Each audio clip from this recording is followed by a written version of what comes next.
The Rambam, we find that there is a contradiction in the Rambam, Hilchos Tshuva, about the protocol, the order of Tshuva.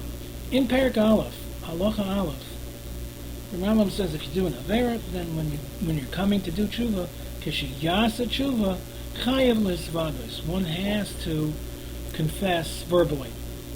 And this Vidui is a mitzvah say, and how are you? And it gives you the Vidui, and it sounds like the Vidui that we have on a Chatasi Pashati that we have in the Nusach of Yom Kippur, not Hashem L'Begadnu Al Chet.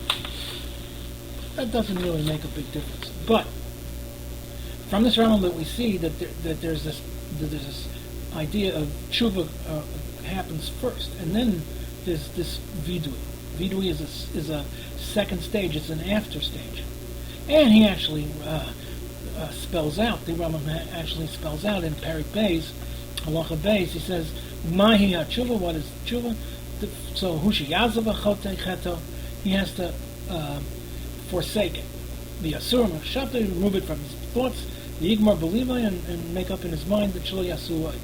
In other words, so the first part is Azivas Achet, forsaking the Avera, and then the Kabbalah that he's not going to do this again. V'chein yisnachem al she'avar, and the remorse that he has over the charot that he has on what he did. And then he goes on to say that you have to after that you make vidui. Now, so in tshuva you need these parts before vidui. You need azivas achet, the forsaking, the Kabbalah on the future that you're not going to repeat this, and then you're going to you need also remorse. Actually, that doesn't have to be in that order. I imagine naturally first there's remorse. That brings you to azivas achet. Now, azivas achet is a little bit more than there's an act to it. The Gemara says that a gambler has to can't just make up, okay, I'm not going to gamble anymore. No, he has to throw the dice away. That's called azivas achet. I imagine a counterfeiter can't just say, okay, I'm not doing it anymore. He has to destroy the plates. I'm giving you just an example. And then there's that's azivas achet. Then there's Kabbalah. Then there's charota, and charota probably is first. You're remorseful. You regret the whole thing. And then you forsake the avera, and then you assume and accept that you're never going to do this again, and then you do vidui. Now, in Perek Zion, we find a whole different protocol. In Perek Zion, we have a different seder. Over there, first of all, it doesn't say Kishi Yasa Tshuva. In Perek Aleph, it just says a guy he's going to do an avera. If he does any of those averas, guess what? When he's going to come to do tshuva, it's almost inevitable when he's going to come to do tshuva. But in Perek Zion, the Rambam says Yishtadol La'asais Tshuva. One has to make an effort. It seems that it won't come easy to do tshuva. Ul'hisvados, and to confess. U'lenayir kapov mecheto, and to shake his hands off of the avera. In other words, that's azivas achet. So azivas achet here is coming after vidui. So according to Rambam Perek Zion, we have a seder that goes vidui, and then you have azivas achet, and we don't even have anything about charot al ovar and Kabbalah al asid. Okay. In order to understand, I mean, there's definitely two different protocols going on over here. First thing we should take note of is that in Perek Zion, the Rambam makes a special emphasis on doing tshuva on a person's midos. In other words, his characteristics, his attitudes, his you might even say his philosophies. He says that there's tshuva to be done on anger. It should be done on hatred, and it should be done on jealousy. It should be done on hittul, mockery, and redifus mammon, and person who's lured after the buck. Then kovid, a person who chases and wants status. Okay. Then in Rambam, and again, he also That's one thing which he doesn't mention at all in Perek Aleph. In Perek Aleph, it's all of a sudden, bang, he comes in, Kishiyasa Tshuva. If you do any of the Averis in Torah, Kishiyasa Tshuva, you've got to make vidui, you're chayiv to say it verbally. In other words, and the Tshuva is first, the remorse, the Charot al Ovar, and the Azivas Achet, and the Kabbalah al Osid, all that comes before vidui. Whereas in Zion, we just find you have to make this great effort, and then you have to, and you should confess. And then the Rambam also points out that there's this great madrega that you reach, that a Baal Tshuva reaches, and he has an ode to Tshuva. He says a person who does Tshuva is now Ahu v'nechmad l'fnei habarei. He's loved and he's desired by the Eibshter. Kilu lo yichot, as if he had never been chaytim yolam schare gadol miyod. His schar is very great because Shari Tom Shochet, he actually went through it. He knows what the lure is. He knows what the attraction is, and he removed himself from it. Amish. Oh, now here's the ode. Amish. Last night, hayasanui lifnei hamakom. He was hated by the Eibishter. Meshuketz. He was abominated. Meruchik. He was distanced. V'toeva. V'hayom. Today, after Tshuva, Hu Ahov, he's beloved, V'nechmad, Korov, he's brought close, V'yadid, and he's a comrade. All this happens through the Tshuva that's done in Perek Zayin. So that's the second Ha'ara. Then another point that we find in Perek Zayin, and this whole long, extended discussion of Tshuva is done very quickly, very succinctly in Perek Aleph. Perek Aleph, we have other things. What kind of Averis does Tshuva alone take care of? There are Averis where Tshuva itself is not enough. You have to have Yisurim Nabuch, and in fact there's a Chil Hashem where a person will never have Tshuva unless he dies. And the kapara can only come once he dies. So then, of course, you can ask the kasha. Everybody's going to die. So everybody, so let him. What do you mean his tshuva is not complete until he dies? So everybody dies. So everybody dies. So it'll definitely have kapara. So what's the Rambam saying? Oh, this one needs yisurim. This one needs death. So everybody will die. So then you'll have it. What's the point? The Rambam just doesn't want to tell you that. Doesn't mean to tell you that you'll not your tshuva is no good until the day you die. What would be the point of telling me that you need death to round out the kapara if everybody's going to die anyway? So everybody's going to get it rounded out. Anyway, that's another kasha. Take a look at my shir on the Rambam Hilchos Tshuva on the quantification of what tshuva is, and there's several efficacies to tshuva. The final one is kapara. Tshuva will bring about kapara, but before tshuva does kapara, the tshuva will protect you, and it brings you to a certain madrega where you call the Baal Tshuva, but you're not finished with your kapara yet. That's why you need. And then the reason why the Rambam says that you have this other thing, Yisurin and death, is because of course everybody is going to die, but who says that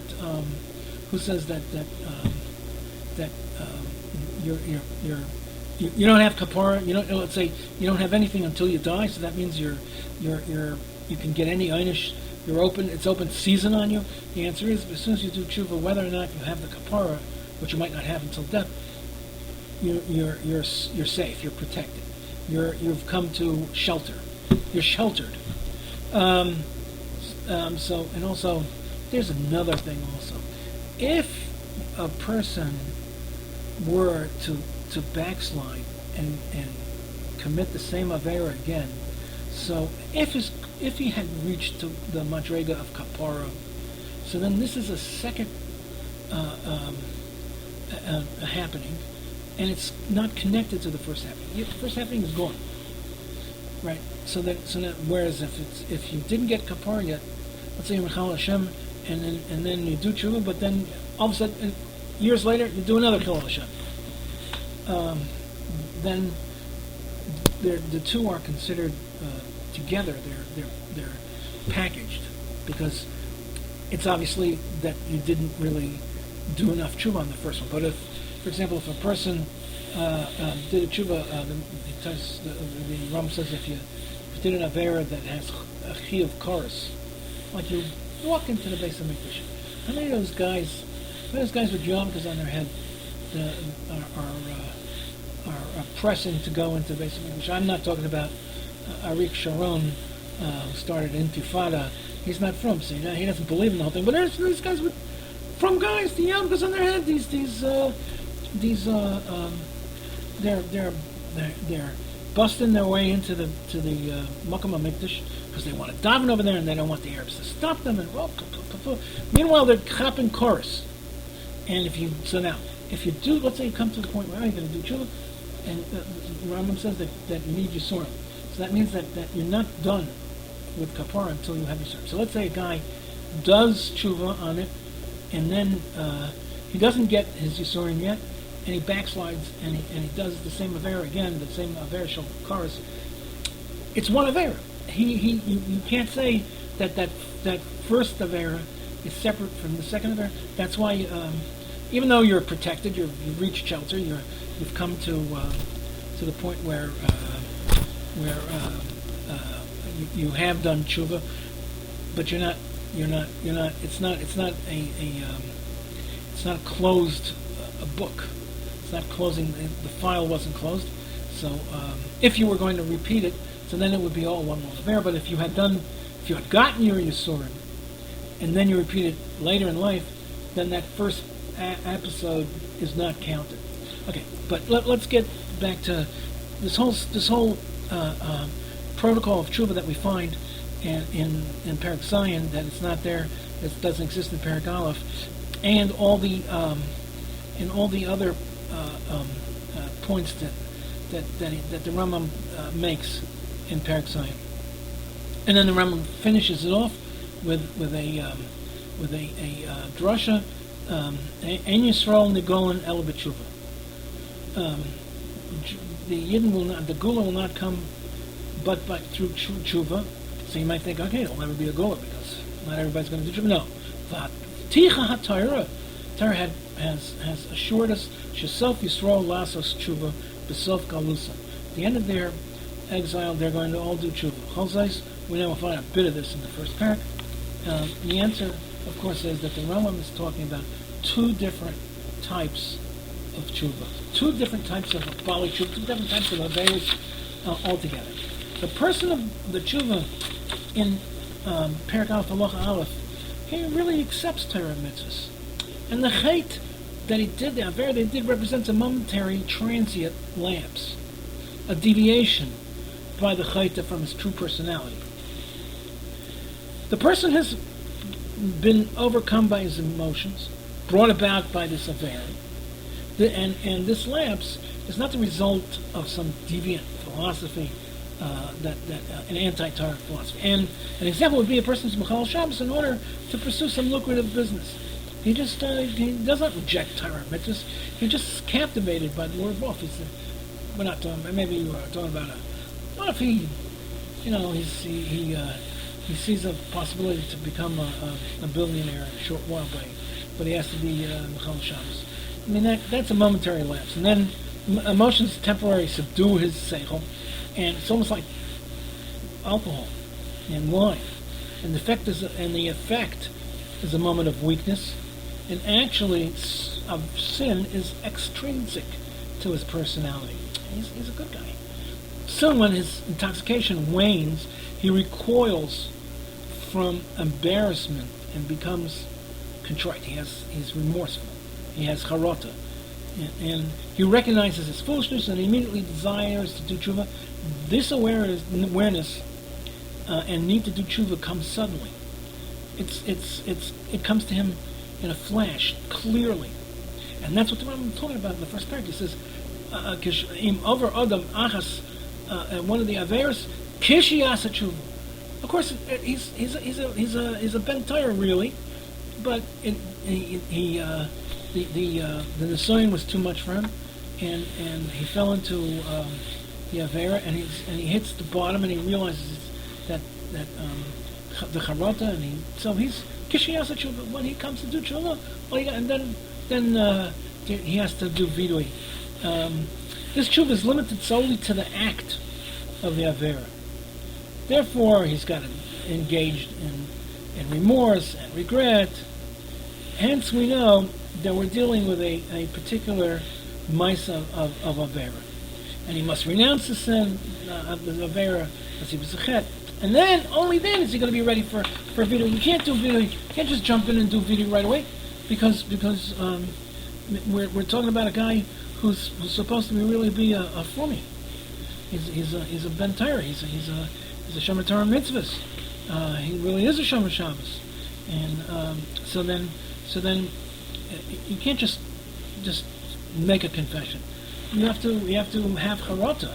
If you want to get back to being what you were before, the shomer Shabbos guy that you were before, then you have to have aziv sechet. Then you have to have charata. Okay. Then you can be mitzvada. Then the vidui will work, right? But the tshuva of the person in Perek Zion is done by someone in which chet is intrinsic to his personality. It's part of his personality. He must then repudiate his whole lifestyle, and he has to recast his personality. And that's why and that's why the Rambam makes such a point of going through his bad midos. He's talking about his philosophies, his anti-Torah philosophies. And if you were merely to renounce all the averos that he did, so he was B'chal Shabbos, and if he would not, if he still retains his original world view, then his lifestyle will continue to lead him astray. So what's the point of vidui? Well, there's no tshuva here. He's just going to klap al chet, and then 2 weeks later he's going to go. He'll be back in it. Unlike the first type of tshuva, which focuses on behavior, where charata and aziv sechet precedes vidui, the tshuva of Perek Zion focuses on the lifestyle, on the sinful lifestyle. Hence, you can't just say, okay, I'm shaking it off. I'm forsaking the avera, because if you keep your lifestyle and your deviant philosophies, you're bound to repeat it in different ways. It'll come out in different times, but that tshuva will not be effective. Such a sinner is not yet ready for a zivus achet. His culture is corrupt, so he has to make ready to adopt a new lifestyle. For him, the Rambam says yishtadol lasos tshuva. He has to make an effort to do tshuva. It's much more work. He must make an extra special effort to do tshuva, but is incumbent now. So maybe, what do you want from this guy? He was raised as a chiloni. He doesn't know about. He's a secular. What should he know about it? But it's incumbent, the Rambam says, to do so, to come to the point of tshuva and change his lifestyle, because Rishus and Sunnah, the Rambam before he in Perek Vov talked about free will and the fact that the person is in control. But it's still heroic type of tshuva that to ask of a person whose lifestyle is so corrupt, and he has to undergo a cheshbon nefesh. He has to search out not his wrong behavior, his wrong ideas. He has to analyze his deviant views, his identification with secular culture, his obsession with creature comforts, luxury, status, and then he can return to God. And this is like a form of vidui. That's what he means. He has to do vidui. The first thing you do is vidui.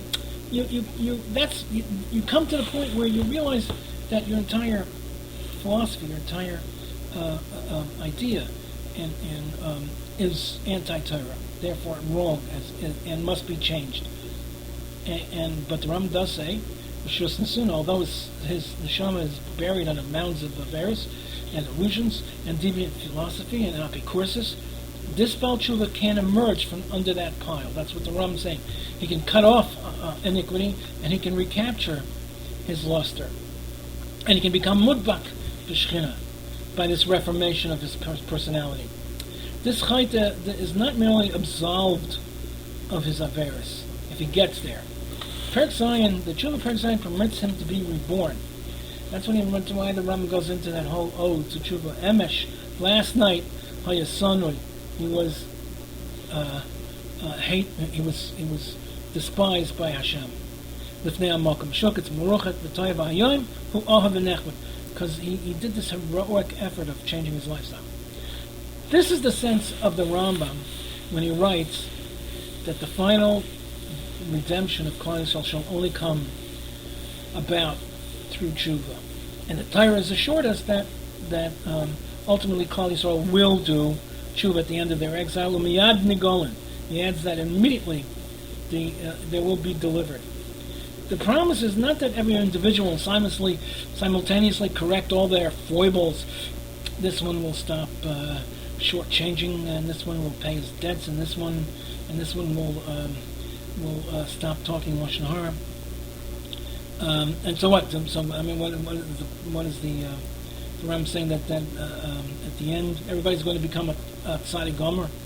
But no, all of Klal Yisrael will make a cheshbon on nefesh and search through his wrong ideas and his deviant views, and then those things he'll cast them aside in a way, and he'll adopt a new lifestyle of Torah and mitzvahs, and that doesn't mean that he's free of all the averos. He's still a human being, and he still could fall into traps. He still could do averos, but then he'll be the kind of avarian of Perek Aleph. If you have an avarian of Perek Aleph, that isn't the idea of the haftacha that the Klal Yisrael will do tshuva and they'll be nigel. What the haftacha is that they'll do this cheshbon nefesh and they will come to realize the correct view that a person, a yid, has, a Toradic view. Then the final goal will automatically come to pass, and hence we don't have a problem. This is not a steer in the Rambam. There are two different Baalei Tshuvas in the Torah, and the Rambam was addressing the one type in Perek Aleph and addressing a different type in Perek Zion.